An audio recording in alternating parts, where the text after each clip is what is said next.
Hey guys, welcome back to my channel. Today I have with me Kat Espinda. She is from Washington and making huge strides out there. So I'm excited to bring her on the show today. And of course, my favorite, Ann LaFlore, my partner in Bonds for the Win. Thank you so much for joining, Ann. I'm so happy to be here. Thank you for inviting me again. You got it. I know we're all in new backgrounds. It's like, it's all new today. We're mixing it up. So Kat, welcome to the show. Tell us what you've been up to in Washington and how things are going with the bonds there. And I think, as you said, you're also following up with affidavits. Well, yeah. So, I mean, it started off where I just saw what was coming a year, when 2020 started, March 2020, at that time, I was the CEO of my own company. I was in property management for 26 years, and I had a few partners in Spokane.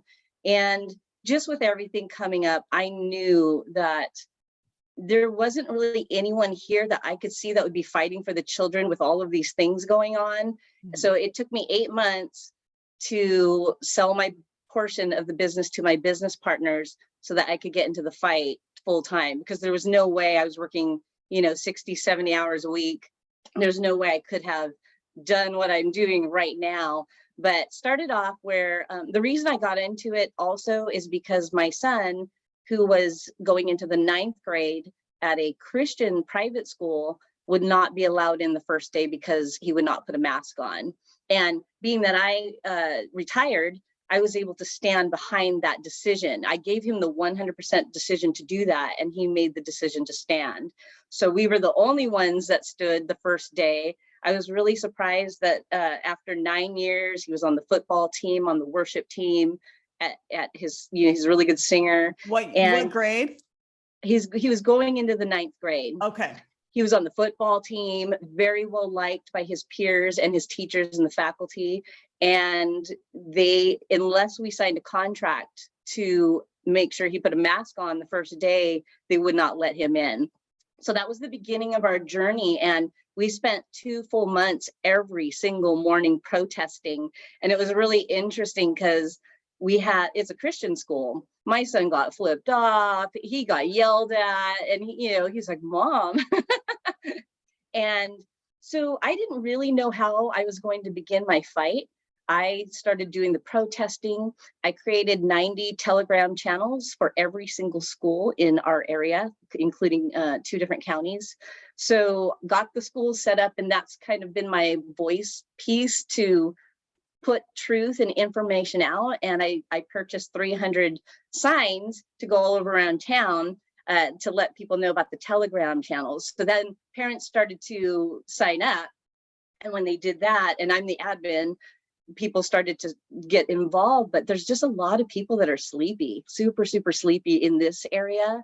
We have the Hanford area, which made the A-bomb, the A-bomb. I live in that area. And so there's like 10,000 government workers out at Hanford, and it's very liberal. This area for such a small town is pretty liberal. And I thought, who's going to fight? Who's going to fight for the kids? And I pulled my granddaughter out as well. I have a 6-year-old granddaughter, and they put 2 5G towers on her campus. I called her mom. I said, you pull her out today, like immediately. I couldn't even believe it. So with this fight, I came across a video on my Telegram channel. It was just a gal, it was a mom. And she said, this mom went after the surety bonds, and then it shut down the schooling. And I was like, I stopped the video and I rewound it and I wrote down everything she said. I was like, and then I got onto my Telegram channel. I was like, anybody connected to this? Does anybody doing this? And of course, nobody. So I go, well, I guess it's going to be me. So I contacted Bonds for the Win, and I got put in contact with Sean Tashner, who's on the West Side. And so I've been working with him a lot, and it's been an amazing journey, finding out the things that we have discovered in the process, because you're kind of like an auditor. You're auditing their books, mm-hmm. You're auditing their public records, and I never even knew you could do that. So I've just been FOIA crazy since I found out about this, being able to make a public records request. And the school district that I'm going after right now didn't have any surety bonds. So no surety bonds, and they never had surety bonds since the inception of the school district. And we're talking 50 plus years, no surety bonds. So it's like, uh-oh, that's 2 laws broken just right there. Because for one, they have to have a surety bond, right? And then secondly, they have to make it available for public record request. That's 2 laws. I wasn't even planning on adding those laws to my claims, but you know what? That's a serious deal. And I let the insurance company know, you should be highly concerned that you are insuring these people and they've never had surety bonds. So now I'm coming to you. And I served them with a 95-page letter of intent, and I sent it certified mail to the school district and to the superintendent. Also, I sent it regular mail to them, as well as every single school board member on the board, to their homes. Just to know, 95 pages went out to them and they just got it regular mail. So no response. So the day of my deadline was the school board meeting. And I thought, well, they're not going to respond to me. They're going to have to respond to me at the school board meeting. So we signed up to go. I did get an email from the legal counsel right before the school board meeting saying, hey, I'm so sorry. I didn't get a chance to talk to you. Can you extend it? Perhaps we should meet. And I thought, yes, I want to meet. Yes. So I said, absolutely. So we set up a time to meet at the school district. And I was met there by the legal counsel and the sheriff superintendent. I brought my son, who's 15, and I brought my fiance, Aaron. So they were my bodyguards because I wasn't going to go in there alone. Smart. So we went in there and it was very, very interesting. It was about an hour-long meeting. And in the beginning, I asked— Were you recording? Well, that was what I was just going to tell you. So in the very beginning, I said, can I record this meeting? And he was like, oh, you want to record it? Well, no, I'm not really comfortable with that. And I said, okay, I'll make it note for the record. You did not want me to record it. So I was writing it down, and that meeting was fire. I mean, I wish I had it on video. It was absolute fire. Look, I just would like to say, I'm pretty sure that anyone can record any session with any lawyer. Don't you think? I mean, if you're going to go walk into a room and be bullied in any way by anyone's counsel, we should have the right to record the session. After all, when you're in a public meeting or in a setting, they're recording us. So if they're recording us, why can't we record them? Like, I'm just saying, Anne, do you have an opinion about that? Well, according to law, as long as you literally come out and say, I'm recording you, it's just like a phone conversation. You hear on the other end of the line, it says you might be recorded. So as long as you come out and tell them, I am recording you like you might be recording me, then it's all legal. They cannot stop you. Yeah, even if it's in their, even if it's within their like business, their place of business, you know, because you have to defend yourself. And if they're bringing you into their place of business, that's just that's like political law. It doesn't take away your rights under natural law or under common law. Does that make sense? So just so you know, just so everyone knows, I'm pretty forthright when I record this stuff, because I know they're about to say a bunch of incriminating things. Right. Well, so as long as they don't have a sign up that says no recording, you have all the rights in the world to record. Well, that's good to know. Somebody said, make sure you ask them because it's against the law. And, you know, so I did ask. Next time, I will just tell them. Thank you, ladies. Thank you. I will just tell them. But interestingly, these people are you have to really listen to what they're saying, because I brought up just with the mask mandates. They dropped the mask mandates here now, but it doesn't excuse them from the crimes that they've committed. And I identified identified 12 crimes.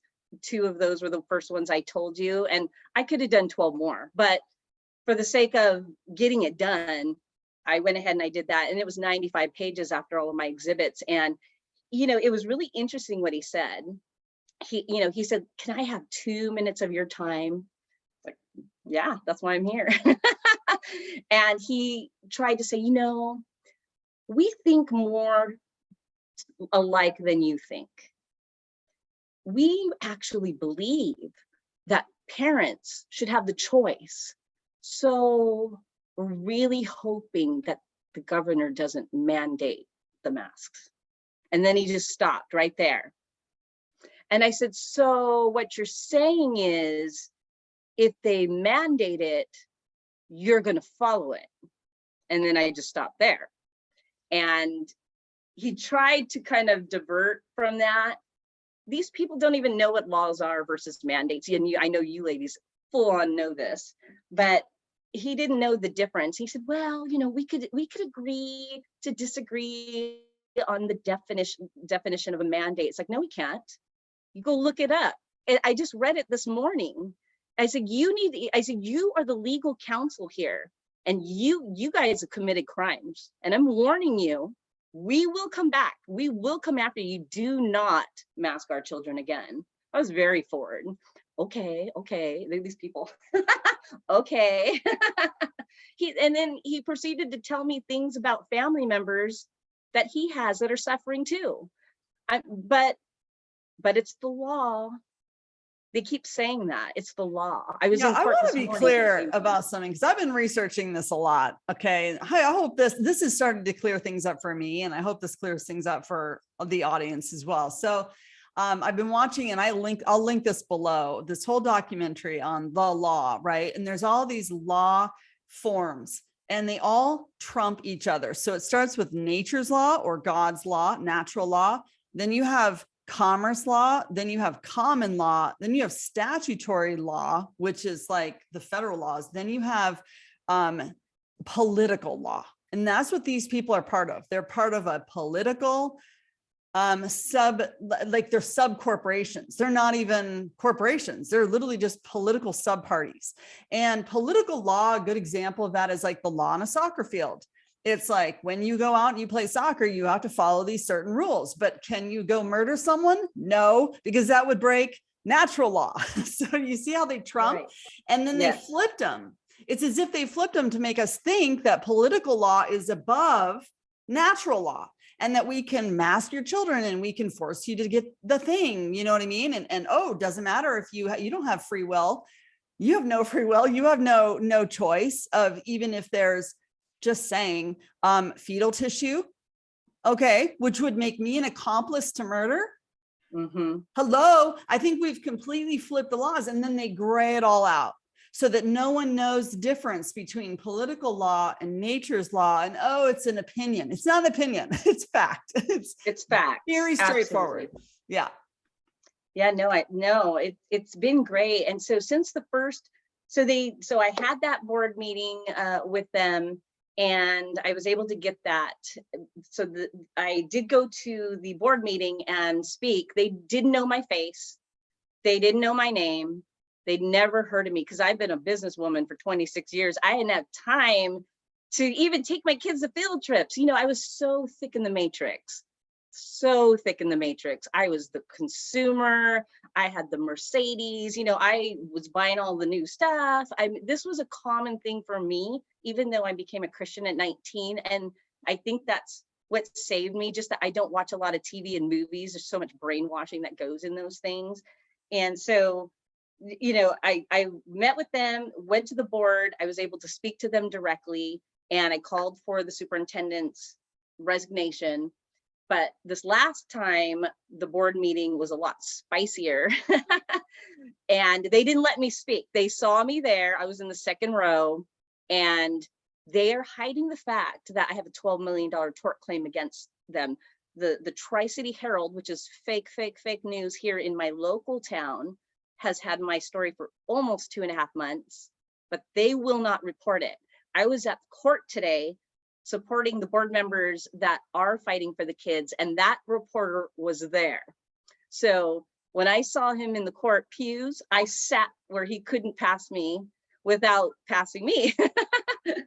And so I was able to pin him today and say, hey, Eric, why are you not reporting my story? You've had it for over 2 months. Don't you think that the public deserves the truth? And he's like, oh yeah, I totally do. But they're trying to recall 3 of our board members that stood for the kids. It's totally lopsided. Even though 3 board members voted against 2, within day, it got flipped. The superintendent canceled school for 2 days. Never has happened in the history of our area that school got canceled for 2 days because of that vote. And then they overturned it. So one of my claims is abuse of power. Clear abuse of power that they used. So really quick, the vote, it was 3-2 for or against masks? To drop the mask mandates. Okay. And that was in February. So the And superintendent then, was so unhappy, she stopped school for 2 days to try to get them to change their vote? to try to regain control, I think is why she did that. These people, I don't know if it's like this in your area, but we have a lot of people at the top that are married, they're related, they're Masons. There's a lot of that going on in my area, and they're all related at the top. Mm-hmm. And so for me, my calling from God is to expose these people flat out. And you know what? I had over 100 employees before I left my company. And my employees call me all the time. It's like, I miss you. It's not the same without you, because I truly believe that all should be respected. All should be respected. I ran my business like that for a long time. And our children, it's unconscionable what they've done to our children. We've had 9 suicides in our area, students, 9 students since March 2020. Mm-hmm. My granddaughters, it's like her older brother, but it's really her cousin. He's 16. He said, I'm going to share this with you because I think it's important that people understand how hard this is for the children.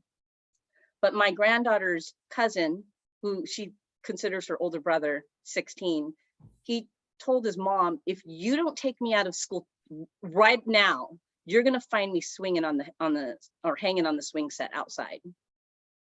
And wow. Well, good for him for speaking out, but so many don't. Yeah, he was bawling when he said this because they are treating our children horrifyingly bad.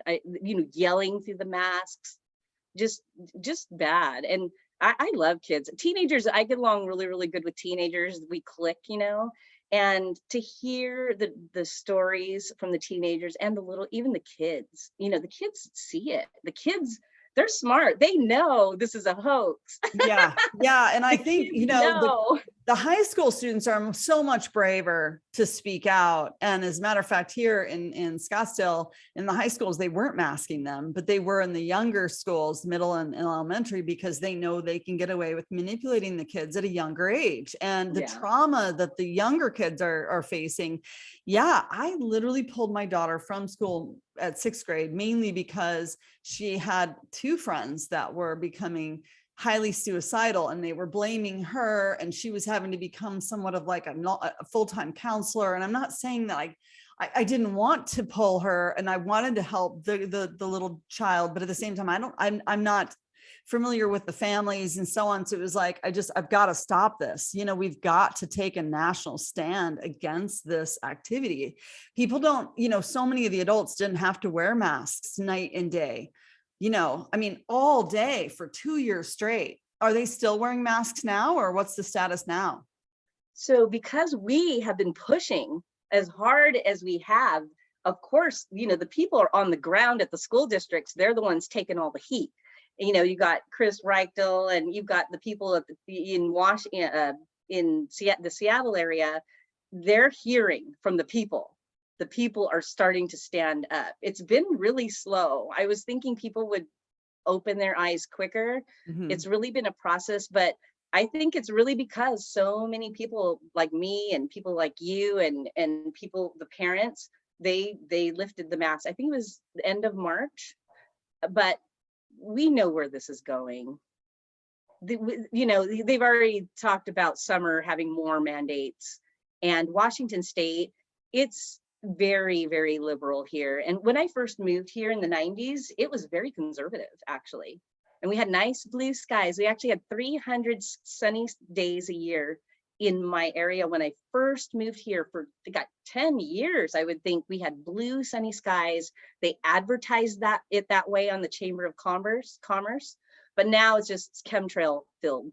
Just we don't hardly ever see the blue sky anymore. It's just chemtrails constantly all day long. And you know, like I said, we have big government presence in our area here. So it's been a fight. But what I found out is that we are the voice. We are the majority. And they just want people to think they are, but they're not. On the comments of my video, because I got kind of saucy with these people, that what happened was this last board meeting, they saw me up there, they allowed like 5 or 6 people to speak, and then they cut it off and they were going to online.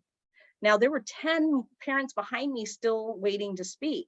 But like I said, they saw me and they don't want people knowing that you can file a tort claim against their unlawful acts, employee dishonesty and crime portion of their policy without a lawyer.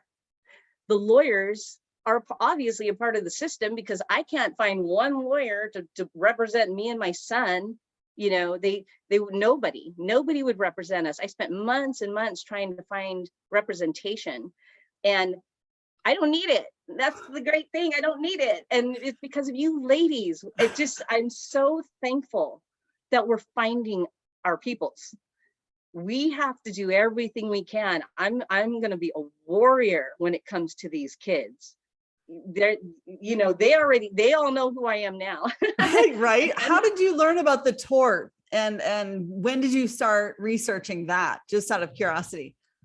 Well, when I did the FOIA request and found out that they didn't have any surety bonds, you guys actually already had the liability policy when I walked in the door. So I was able to take that liability policy and read it. Now, in my business of property management, we had to cover all of our properties. We as a property management were additional insured, and we would be listed on the policy as additional insured. So I actually know a lot about insurance just because of my business. Mm-hmm. So I read the entire policy and found where I could put the claim against the unlawful acts, employee dishonesty, and crime portion of the policy. It's $1 million an occurrence, and they have to pay $350,000 per occurrence per claim that gets paid out. So it's like, okay, come on, investigation start. So I went ahead and I did it. And Sean was so good at helping me, but he was like, come on, we got to get this in. And I'm like, Sean, I know, but it's got to be watertight, because when I do something, it's watertight. Like there's no holes. And so I took a little extra time interviewing parents. I had a meeting that I called, and we had parents show up. I got to talk to them. I did get some affidavits from parents that I was able to submit. And since they did not respond to my 17 conditions, love that number. So they didn't respond to my 17 conditions. So it's like, well, then I guess I'll have no choice. And so he asked me, the legal counsel during that meeting, he says, so which attorney are you using? What court are you filing this at? I was like, no, I'm not doing that. It was kind of like that. I'm going to be filing it against your insurance policy. And then I told him where. And he's like, oh, okay. That's what they say. I heard you on a video saying the other day that people say, okay. That's what he did through the whole thing. He didn't really have a lot to say except okay. And hope that he was able to talk me out of doing whatever I was going to do. They didn't know, because they didn't ever have that happen to them before. So I said, oh no, I'm going to be filing a claim. Like I'm going to be putting in a claim, and I'm just going to send it to your insurance company and them deal with it. So he's like, oh, okay. And then what I started to turn in my claims one at a time. I didn't want to wait to have them all done. So I started doing one at a time. By the fourth claim, I got a contact by the insurance company, and they said, we are going to accept all 12 of your claims. I didn't even give them all 12 of my claims. They had already contacted the school, and the school gave them probably my letter of intent that had them all on there. And they listed the names of my claims. So they got it from the school district. So they were on it. And now from what I understand, just the fact that I filed these, they're going to be under heavy scrutiny with the insurance company. They're going to be looked at. They may be audited. Who knows? If anything, what they've done to our kids, they deserve everything they get. And it's really hard because I'm a super nice person, but I just have no respect for these people. It's really hard. I'm really trying to vibrate high here Yeah. around these people, but it's really hard. You're amazing, Kat. My hat is off to you. Thank you so much for your strength. And I mean, there are so many kids that can't speak out right now to share gratitude, really for what everyone is doing, what every parent throughout the country is doing right now. It does take a village for sure. And, I'm going to let you speak to this as well, Anne, but I think because Anne is like a code breaker and she knows how to keep going deeper and deeper and deeper into the matrix, I first want to make sure that the whole audience knows this is chess, as in it's not a one move fits all, and it's not a one and done, right? We are actually going to have to put some of these people into checkmate. And what that means is a lot of the insurance companies are now coming back across the nation saying, we don't cover criminal liability. So yes, it puts the schools in a bit of a stronghold because they can't get coverage moving forward, but you're not going to get your remedy per se through the through the insurance companies. So the next step is to, and again, this is the hardest thing for people to realize, is that the lawyers want us to hire lawyers so that we can be represented as a corporation. And until we learn to stand in our honor and hold them to the highest form of law, which is natural law, we have to declare ourselves, our status, standing, and character. We have to set the stage as in we are a living man or woman. Therefore, our standing is stronger. Does that make sense? It's higher ground. And so once we learn how to do that, the next step is the affidavit process. So in the affidavit process, and I'm going to encourage you to do this, and we'll all work together as a team because we're doing this in one-off setting throughout the nation. We tend to like to have some wins and then we teach everyone how to do it. Do you know what I mean? But the affidavit process is you basically serve mano to mano. Do you know what I mean? Man to man, woman to woman. Each individual board member, you're going to give them an affidavit that literally has all, like, here's who I am, here's who you are or who you represent. Show me where I signed a contract where I signed over my unalienable rights to you, and they can't produce that contract because you never did. And show me how you declare authority over me and my children, AKA my property. They can't answer that either, which means they're one, posing as a public official, and two, they've signed their oath to a corporation. So their oath of office is null and void. And three, they're using extortion to force you to give up your rights. So the affidavit of truth is, here is the truth. Here are the facts. You can't prove you have any seniority over me or any authority over me. And if you can't rebut this within 21 days, you will be found guilty.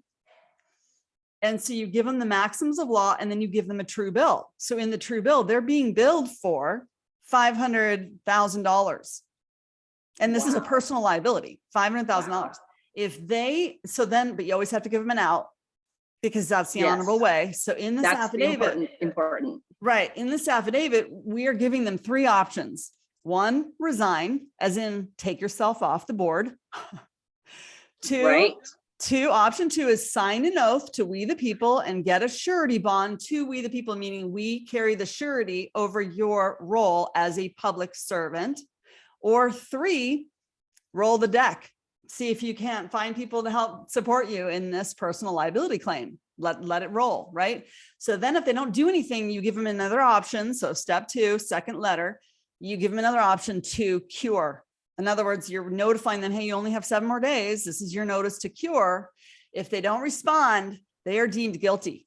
Then you send a letter accepting their guilty plea, and you record that through a notary, meaning someone who is bonded. The notaries are supposed to be bonded because that makes them a magistrate of the court. So now you're recording with the court. So now your tort claim is a whole lot more powerful because you have a guilty plea on your hands.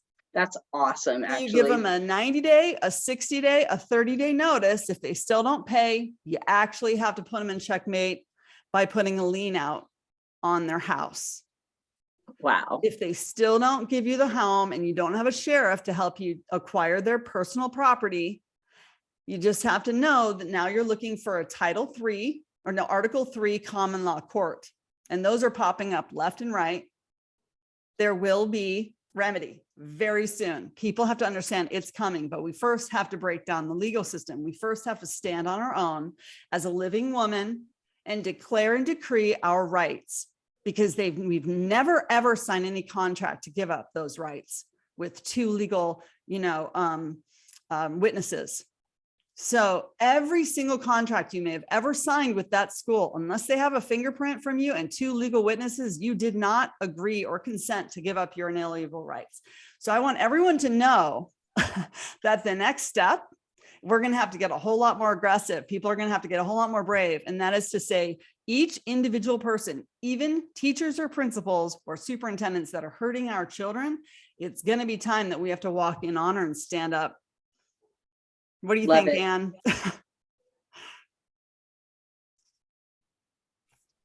I agree with you because a lot of this stuff is hidden so deeply. Part of your problem in Washington is called ESSER 3. I don't know if you've looked into that yet. ESSER free? ESSER 3, 1, 2, 3. No, tell me more. Tell me more. So ESSER is a federal contract or a federal loan, or it's called the Rehabilitation Act from COVID. And this is the 3rd one. The first one President Trump gave, and it was to help, the school system, get acclimated into the new COVID relief program. Then the second one, where they got the funds for that. Is that what you're talking about? Where they got the funds? But yeah, no, they did. They took $21 million in our area. Oh, so then that's, and I did get copies of those. Okay, so if you look in the ESSER contracts of where they filled out the paperwork to go to the Board of Education, 90% of them say that the law of masking overrides the law of the state because the CDC is involved. The CDC is controlling the narrative, excuse me. So that's, yeah. So that's where you're stuck in, is you're stuck in a narrative from the CDC because the CDC gave over $10 billion so that they could control the narrative of the children of the school and the masking. So you're up against some really big people, and your superintendent is normally the one who controls these funds and actually oversees the Board of Education, even though your Board of Education has literally hired your superintendent. Your superintendent tries and really oversteps your Board of Education. So you're fighting against that too. Yep, fighting all day long. Right. So yes, that's all. Yeah. So basically, because there's so many laws that are broken and so many things, it's really hard just to pin down 1 law or 2 law or 3 law. So what I did is I pinned down 3 of the most pertinent laws that are broken across every single, elected or appointed official. I made 1 affidavit that covered just 3 laws, 3 torts.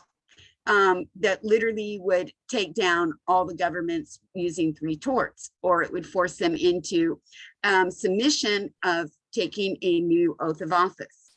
And it's not the oath of office we're taking. So I'll give you a couple hints. Okay. Go to Dun & Bradstreet.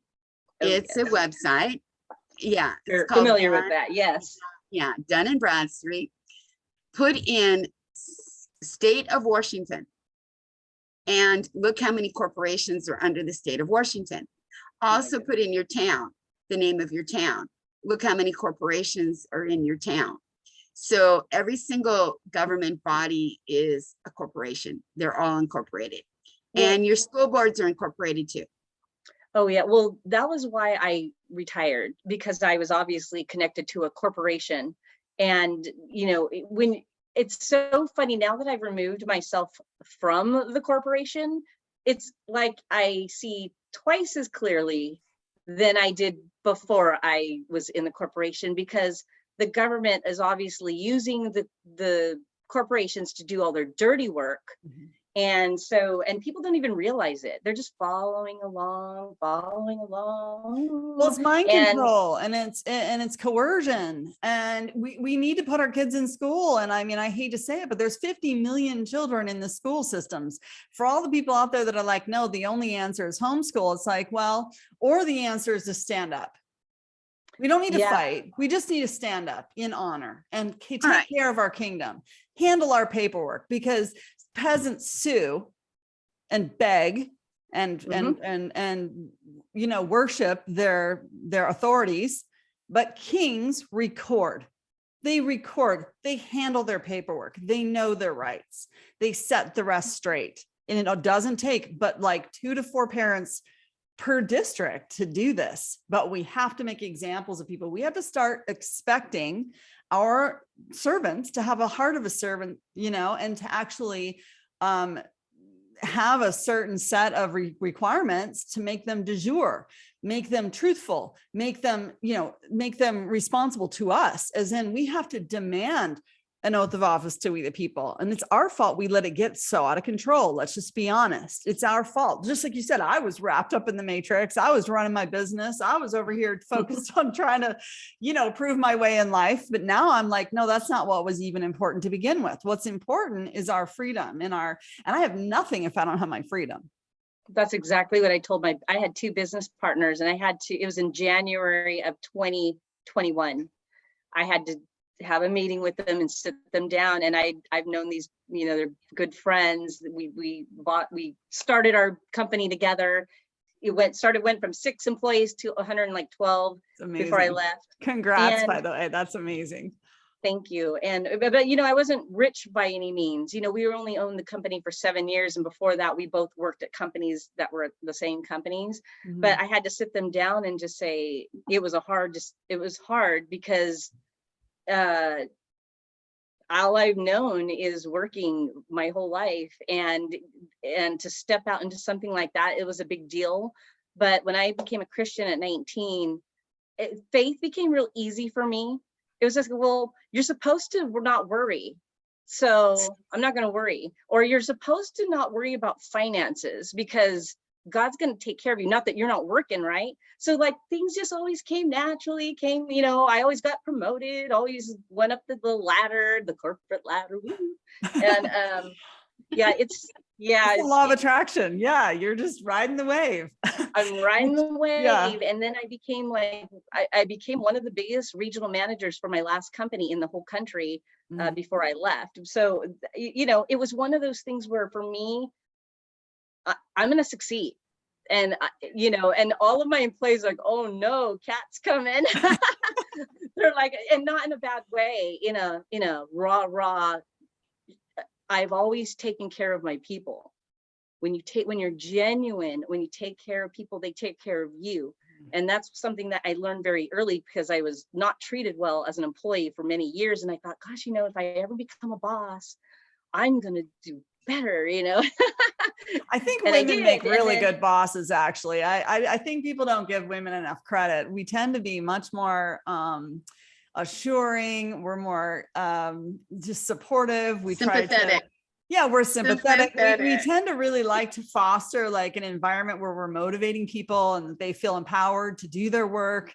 You know, I don't manage like I'm trying to take control over, but rather to empower. And, you know, if you put people in the right positions, they tend to love what they're doing. I want them to love every day that they come to work. And I actually am finding a lot of joy in this next chapter of my life, because I feel like there's responsibility in taking charge. and managing your paperwork, taking care of your kingdom, you know what I mean? But at the same time, it's quite liberating, right? Anne, would you agree? I do have to agree, because I mean, if you go back and you look at our forefathers fought so hard, even when the government was established, and they wanted their voices heard so much. What did they do? Letters of redress of grievances, and they got everything done. If people understood about the power of our forefathers and how hard they fought for us, and just the power of a redress of grievances, and you just go up to a government or a company and you just say, look, you've done this to me. These are my grievances, and you're protected by law. There's nothing that can harm you. So yeah. Yeah. And Kat, to put this in perspective, yeah, there's a lot happening, right? And like, oh yeah, Texas has reclaimed their official seats of their republic. So to put this in perspective, everyone has to understand how massive this is. So in 1871, all the people that were holding seats at the original republic, which was what the forefathers established for us, all these states at the time, there were like 37 of 50 states that were formed republics, official republic offices. They were all vacated in 1871. And when they came back in 1878, they were corporations or political subdivisions or whatever you want to call them. Okay. They were corporations. They were no longer acting under the parliamentary proceedings of the republic. So Texas had been fighting that whole time to get their seats refilled, and they finally did it. They did it through their Supreme Court of Texas.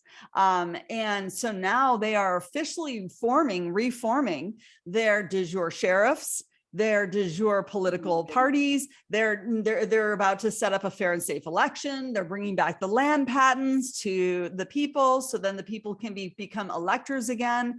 When they take back their office, all fraud vitiates fraud. So everything that those corporations did since 1871, as in the rewriting of their constitutions, et cetera, can be completely vitiated, meaning thrown off the record. And so this is massive. I don't think people realize this is no different than Trump taking back the republic and becoming the 19th president, which I still believe he is.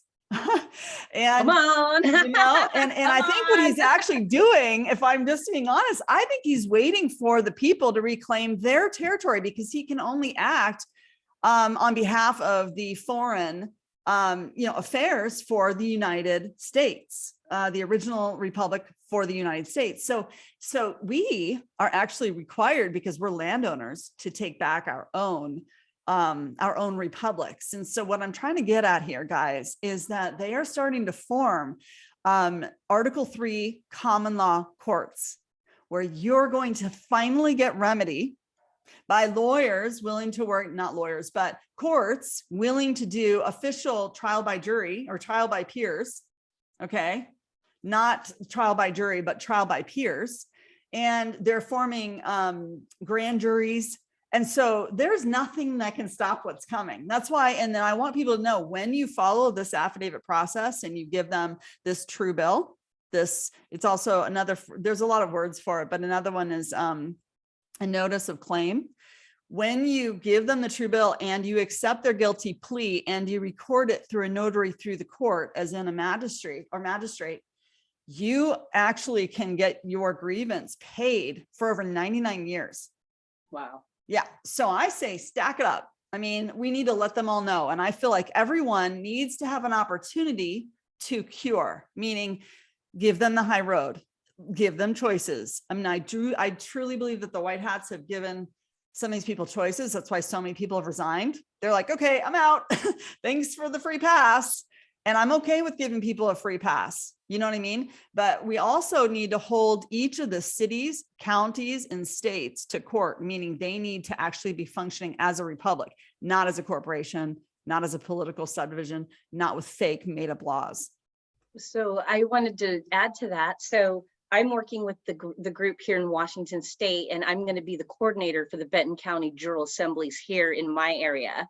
So I've already started it. I've got 5 solid people. And we're going to have our first KT, we call it a KTK, which is a kickoff, kitchen table kickoff meeting.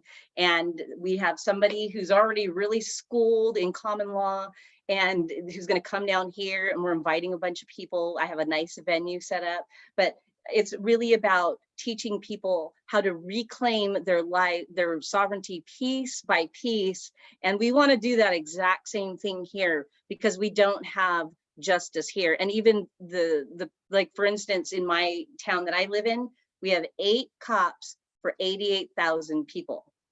And the juries, the courts are just full. You know, there's a lot of crime is on the rise. There's definitely a lot of crime. And with inflation and everything, it's, you know, it's getting thicker. It's getting thicker. And so we see that I'm just trying, the reason I retired is because I'm going to do everything I can to help. Come on, God, what do you want me to do now? What you want me to do now? Okay. Literally, what do you want me to do, Lord? I you know, and us being in tune with ourselves. And Miki, I just want to say, by the way, when you mentioned the 144,000, how people, because I always wanted to be a part of the 144,000. You know, when I became a Christian at 19, I got saved reading the book of Revelation. So I was like, I want to be part of the 144,000, you know, and then you were already prepared. I know. And so God has put me, I've been through so much in my life. I've been through so much in my life, and God just is preparing all of us for this time. It's amazing. It's 144,000 equal 9. I was like, wait a minute. that was like a big light bulb that just went up above my head, because, and I told my son that. My son is very awake. When I told my son that, he was like, you know, blew his mind. And by the way, Nikki, I have to tell you something about synchronicity. I just want to say it, just share this. But you have 69 videos on your that Great Awakening channel, and that number comes up every day of my life, at least 5 to 10 times a day, because it's my birth year. Oh, so, that's awesome. Now I told you my age, okay, but anyway. But my son, he looked you up. I told him I'm going to go on this show, and he looked you up. He said, The Great Awakening? Yes. He goes in. He's like, Mom, seriously, she has 69 videos on. I'm like, what? It's a 369, baby. That's awesome. 369, baby. It's got to be the secrets of the universe. It's just got to be. It's heart, mind, higher self. Mind blown. We're very awake in this house. We don't ever, TV's the only thing that plays in my house is 528 all day long. My son, I do homeschool him, so he'll be sitting on the couch reading his history going, Mom, life is great. I love it. Life is so good. I love that. I feel like some of us in the second wave, I kind of followed Dolores Cannon too. And so we're in the second wave, and then our kids are in the third wave. And I got to tell you, my daughter, she sets me straight all the time. She's like definitely higher. Like she's an elder in the spirit realm. She's always like, nope, that's not the way you should scold me. And I'm like, okay, whatever. But anyway, so I love, I know she knows exactly what I'm talking about, Ann. So what I love about your story and what you're doing is that you're gathering a group of mama bears to hold you strong and to learn together. And that's what's so important right now. I can't stress this enough. Guys, as we shift and as we see this entire mountain of government shift into something that's far more accountable with far less overreach, we really have to come together as communities. And this is a long game. This isn't like a overnight, snap your fingers. They may back up and they may, but they tend to be pretty organized. So I think it's important that people come together in their townships, and that you organize with your mama bears or the lions, and that you have the prayer warriors there to help and all the others to assist. You know what I mean? I think a lot of people are like, well, I want to help, but I don't know how. And it's like, well, whatever you give to society as it is today, just get involved, just making friendships, at your local townships, especially, or at the schools. I know a lot of us are busy and stuff, but that's where it's at, because once you have that safety in numbers, if you ever do get in any kind of trouble, at least you have people that can provide emotional support. Well, yeah, absolutely. I mean, we've been told so many lies for so very long. And just to get people to wrap their head around what's happening. And I started waking up when I bought my Kangen water machine and started drinking alkaline water and stopped drinking the fluoride about 5 years ago. It's like all of a sudden there's a little tick, tick, tick going on. I'm like, something weird's happening in my brain. But yeah, stopping, not drinking fluoride started to help me. And then just, my son got taken in without my knowledge to get vaccinated in the 6th grade. The new vaccinations for 6th graders. So he got taken in by his dad for 3 of those shots. And I said, I called him up because I have a grandson that has had adverse reactions to, he was double vaccinated by his doctor at 2 years old. He missed his first set. His mom didn't take him in. And the doctor's like, oh, we'll just give him 2 sets. And now he's 10 years old. He can't speak. And he still can't speak. And the school system here they gave him an iPad and he's lost in it. He's lost in this iPad. It's heartbreaking. It's like, what's going to happen to him when he's 20? And he's lost, and he's a big man. He's lost in this iPad. And the way education, I found out, they send in somebody for 3 hours to supposedly give him special one-to-one training. They give him the laptop or his iPad. They tell him to go into his room and they sit there for 3 hours on Facebook, doing whatever they're doing. Horrifying. It's by design, isn't it? It's ridiculous. Yes. They gave my kids laptops without even asking any parents, for any parents' permission. And then it took me, 5 minutes to find pornography on this thing. I mean, they don't know how to lock it down. They don't know how to protect our kids. There's nothing protecting them at all. It's literally like handing them keys to the streets of Bangkok. They can get anything on the internet, anything. Yeah, speaking of by design, you guys. It's so by design. Go look back in 2001. If your children were in school in 2001, they sent you home a paper. Oh, we're starting new health surveys. We want to ask your children about their health. That is the biggest crock of crap and lies I've ever seen in my life. You will have 3 questions about food or food groups or sugar. Every other question is about alcohol, smoking, drugs, or sex. And they start giving these to the children at 8 years old. And my kids are embarrassed to talk about it. Where? Do not allow your children to take those health surveys. Parents need to know. They've been indoctrinating these kids since 2001. It has been a slow procession, and now it's right out in front of your faces. I feel like it's been for a long time. I still remember the day my mom dropped me off at kindergarten, like it was yesterday. Mm-hmm. There was 4 tables pushed together, and I was there was a girl kept jumping on the desk and jumping off, getting up on the desk and jumping off. And I didn't have any preschool. My mom just kept me home. I just watched TV all day. and then when I got there and I watched my mom's back as she left, and I said to myself, I said, she left me here. Mm-hmm. I can't believe she left me here. I was mortified at this place, and the teacher was awful and the kids were brats, and I was a pipsqueak, so I was so picked on as a kid. This has been going on for a long time. I mean, Johnny, you got an A, but Mark, you got a D. You're the bad kid in the back. Go sit with the dunce hat. This is I have such a different vision for school. Mm-hmm. And now that I've homeschooled my son, I see it from a totally different perspective. And what I want to see, because I'm from the private sector, and that's why I wanted to almost say private sector or public sector meet private sector, because we spin circles around these people. They're not that smart. They really aren't. Getting into to have these meetings with these people, they're not even that smart. So if people like us go in there, we're gonna win. We're going to win, And I love how you talked about showing up at the meetings, because we can just mark our spiritual territory, just take dominion back.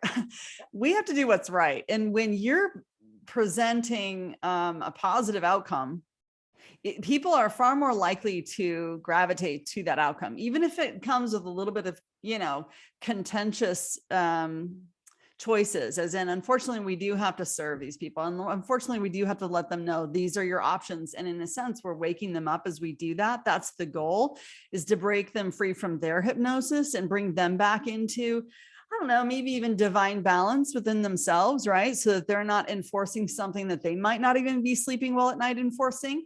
I know a lot of teachers hated it. I know a lot of principals hated it. They felt conflicted. They have complaints from both sides of the fence. You know what I mean? So giving them a way out and or giving them a solution is huge. And I think usually when someone is presented with a solution, they're actually relieved. We have to look at it like we're giving them like an option that might actually set them free. Isn't that crazy that the oppressors actually want to be set free? You know what I mean? Well, I think a lot of people there's a lot of people who know the truth, but there's a lot of anxiety and depression, and that comes from suppression. A lot of people have been locked down, masked up, shut up, sit down, and they're just kind of losing their sense of self. There's a lot of people who might have been comfortable speaking in front of people. Now they're not. They don't even want to go to the store. There's a lot of anxiety going on with people. And so I feel bad for people that can't get up and speak. It's legitimately something they cannot physically get themselves to do. Yeah. Well, I was a performer all my life. I was in the kindergarten talent show and the first grade talent show and the second grade. I was in all these little talent shows when I was growing up. So I learned because my dad was a musician, so I learned to get in front of people. And then, so I feel like God has really, set this time aside, and all of us here right now, we're meant to be here right now to do this very, very thing, because there's so many people that they can't do it.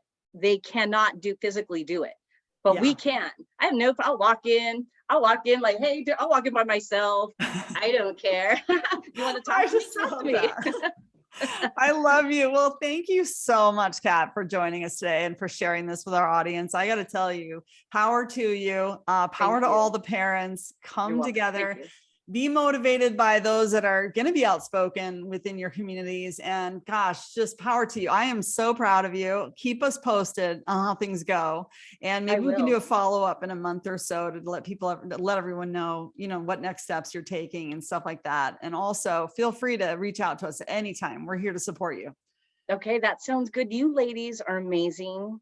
Thank you for what you are doing. Thank you. You guys just radiate God's light. I love it. And I'm so glad we're finding our people, because we're going to take back what's been stolen from us. And we're going to say our children are going to come out of this, and we're going to do what we have to do to make this happen. And they're scared. They're so scared. I mean, I'm not even kidding. These people are scared. So because people are finding out. People are finding out what they've done. No one even knew about the $21 million ESSER funds. Right. Nobody. But you know what? They're going to know now. I'm going to do everything I can to make sure people know. So, but God bless you. So ladies. Just look at it like this. They tried to muffle our voices by masking us, and we found our voice. And now our voice is never going to be muzzled again. Amen, sister. I mean, first you think it, or maybe initially you see it in a visualization. So it happens in the spirit realm first, happens with your higher self first, then you think it, then you scribe it, as in you put it on paper, then you speak it, and then you live it. And so let it be done. Yeah, let it be done. I am ready. It's time to get back to authenticity, integrity, truth, love.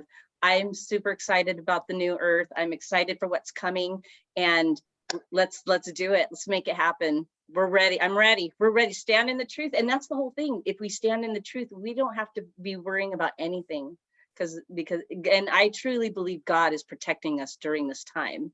So I'm just going to march forward. No fear. We can't have fear, because where there's love, there should not be any fear, because love casteth out all fear. So exactly. And God doesn't favor fear. I mean, it's a fairly low frequency, feeling, right? So if we're in the state of manifestation and just joy, pure love, pure peace, pure joy, and manifestation, then we're going to get there a lot faster. So I want everyone to remember that. Like, if you ever feel down, get your community, get that person who's a good prayer warrior. I use prayer warriors all the time. Ask Ann.